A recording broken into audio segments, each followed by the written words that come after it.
All right, you guys, happy Thursday. I promised you I would do an episode on the JFK files. Well, this is just the beginning of it. And what I can tell you guys in a sentence is that the conspiracy theorists, we were right again. Always, it seems, nowadays.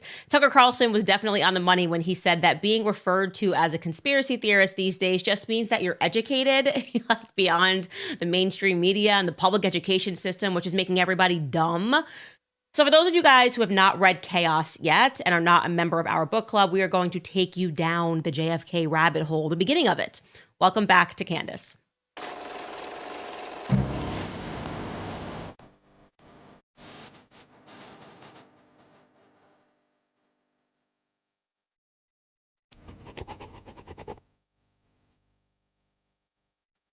All right, guys, the JFK files have been cracked open. What does it mean? Well, what it means right now is that if you are a Jewish American citizen, it is really high time for you guys to understand that you are under no obligation to keep defending the state of Israel, okay? Anti-Semitism is not happening when people judge the foreign state of Israel. We have to say that right at the top, right? I should make everybody right now just get up and do the Pledge of Allegiance, like old-fashioned style, like you're just in your fifth grade classroom. I pledge allegiance to the flag of the United States of America and to the republic for which it stands, one nation, not under Israel, not under blackmail, okay? Like, we're all the same. We are Americans. And the only reason that you have that instinct, especially the Jewish Americans, is because there's this existential crisis that has been ingrained in you since your youth. Like, you have been indoctrinated to believe that supporting that state is existential, really. Like, you're going to die if you don't. And we all have those things. It's cool. We've all been indoctrinated in some way or another in our youth. And that's kind of the social engineering of the classroom to make us really fearful. It's the reason why women are like, I support Planned Parenthood because I think men are going to take my ovaries if I don't. And then you kind of get older and you're like, wait a second, that doesn't really make any sense. Why do I fear the patriarchy? It's just a fear-based education system. Anyways, let's get to the beginning of it, really, and kind of make you understand where the conspiracy theorists were coming from since before these files got released. Okay, so we all know what happened on November 22nd, 1963. JFK was shot. President JFK was shot sitting alongside his wife in a vehicle that was traveling through the streets of Dallas. Now, it is important before we get into that you have a historical understanding of some other facts.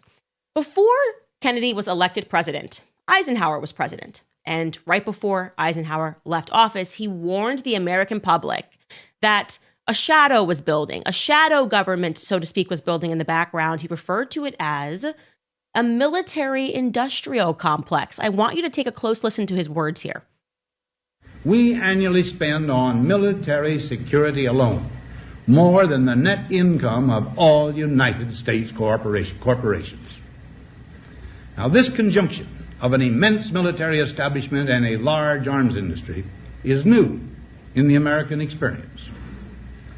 The total influence, economic, political, even spiritual, is felt in every city, every state house, every office of the federal government. We recognize the imperative need for this development, yet we must not fail to comprehend its grave implications. Our toil, resources, and livelihood are all involved. So is the very structure of our society. In the councils of government, we must guard against the acquisition of unwarranted influence, whether sought or unsought, by the military-industrial complex. The potential for the disastrous rise of misplaced power exists and will persist. We must never let the weight of this combination endanger our liberties or democratic processes. We should take nothing for granted. Only an alert and knowledgeable citizenry can compel the proper meshing of the huge industrial and military machinery of defense with our peaceful methods and goals, so that security and liberty may prosper together. So he's giving this warning, and it's interesting because obviously many of us were not alive during this time. Many of us who were alive during this time certainly wouldn't maybe recall that speech, but he's saying that this is new. Like, this idea of America always being at war is new, and it's not new to us. It's just like we can't stop being at war in the Middle East, Ukraine. It's like a game of whack-a-mole. Like, the military-industrial complex is obviously real, and it exists, and we refer to this now as the deep state. And you should know that when JFK became president thereafter, he was explicitly against war. You have to understand, he too agreed that there was no need for us to be engaged in never-ending war. We're supposed to win World War II.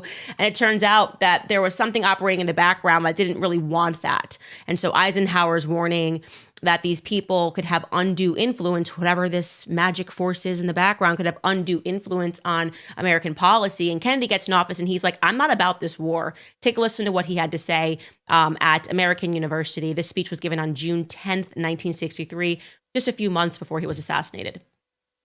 I realize the pursuit of peace is not as dramatic as the pursuit of war, and frequently the words of the pursuers fall on deaf ears, but we have no more urgent task. Some say that it is useless to speak of peace or world law or world disarmament, and that it will be useless until the leaders of the Soviet Union adopt a more enlightened attitude. I hope they do. I believe we can help them do it. But I also believe that we must re-examine our own attitudes as individuals and as a nation, for our attitude is as essential as theirs. So the question that we should ask is, why is it that as soon as you begin speaking about JFK, people refer to you as a conspiracy theorist? And in particular, you will notice that there are these Zionist accounts that freak out before they even know what you're going to say. So what is it about JFK's assassination that triggers Zionists? Why do they pretend that it's an act of anti-Semitism to explore the environment and the things that JFK was adamantly opposed to? I'm going to describe that to you, and I'm going to use only Jewish sources here, so we can remove ourselves from any claims of anti-Semitism. These are just the facts of what JFK was fighting while he was in office, okay? One of the things that he was opposed to was the American Zionist Council. He wanted them, which would go on to become AIPAC. We're still having a discussion about AIPAC's undue influence in our elections today. They were back then known as the American Zionist Council, and JFK's Department of Justice told them that they had to register as a foreign agent under FARA, okay? Now, I'm going to slow that down for you because many of you probably don't even know what FARA is. It stands for the Foreign Agents Registration Act. It requires that any person or business entity that is accepting money from or acting as an agent to a foreign government must register with the Department of Justice. Now, you would have to, that means file reports. You'd have to detail your compensation. You have to detail your expenditures, your communications. Essentially, the reason for that is obvious, so that we as Americans know that we are being influenced by agents of another government. I personally wish that we would also be able to see this in terms of like right away knowing when people are lobbying that they would have to announce that we are lobbying on behalf of Big Pharma and we accept money from them, but they don't have to do that, right?